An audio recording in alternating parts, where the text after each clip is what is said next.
அஸ்ஸலாமு அலைக்கும். எல்லாம் எப்படி இருக்கீங்க?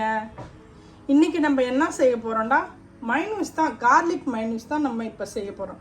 ஏன்னா மைனூஸ் இருந்தாலே நிறையா ரொட்டிக்கு ஷவர்மா எல்லாமே நம்ம செஞ்சு சாப்பிட்லாம். நம்ம குழந்தைங்களுக்கு கூட வெறும் சப்பாத்தி செஞ்சு மைனூஸ் வச்சு கொடுத்துடலாம், சாப்பிட்ருவாங்க.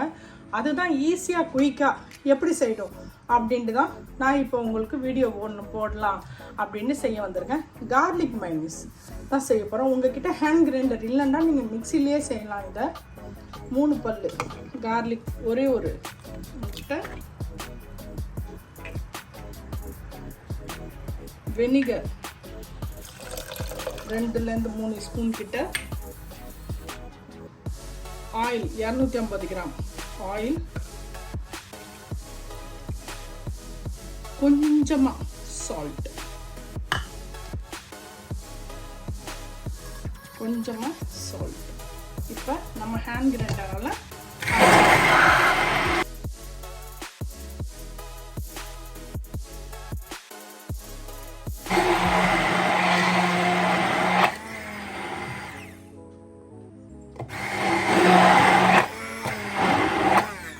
எவ்வளோ குயிக்காக ஈஸியாக மைனூஸ் ரெடி, கார்லிக் மைனூஸ் ரெடி ஆயிடுச்சு.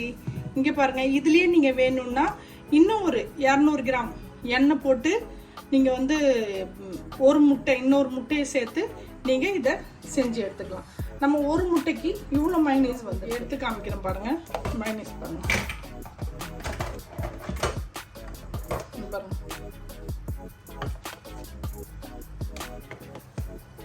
மைனூஸ் ரெடி ஆயிடுச்சு நமக்கு. ஓகே, இவ்வளோதாங்க மைனூஸ். இவ்வளோ ஈஸியாக குயிக்காக மைனூஸ் வீட்லேயே ரெடி ஆகும்போது நம்ம எதுக்கு வெளியே வாங்கணும், நம்ம வீட்லேயே செய்யலாம். உங்களுக்கு இது பிடிச்சிருந்துச்சுன்னா நம்ம குயிக் குக்கிங் சேனலுக்கு லைக் பண்ணுங்கள், ஷேர் பண்ணுங்கள், கமெண்ட் பண்ணுங்கள், மறக்காமல் பெல் பட்டன் கிளிக் பண்ணுங்கள். இன்ஷால்லா இன்னொரு வீடியோன்னு வந்து சந்திக்கிறேன். பாய். நம்ம ஒரு கண்ணாடி பவுலில், இந்த மாதிரி ஒரு கண்ணாடி பவுலில் நம்ம ஊற்றி மூடி வச்சுக்கலாம். பாட்டில் இருந்தால் பாட்டிலில் ஊற்றி மூடி வச்சுக்கலாம். இதை வந்து நம்ம ஒரு வாரம் 10 நாளைக்கு நம்ம அப்படி செஞ்சு பசங்களுக்கு ஃப்ரெஷ்ஷாகவே கொடுக்கலாம்.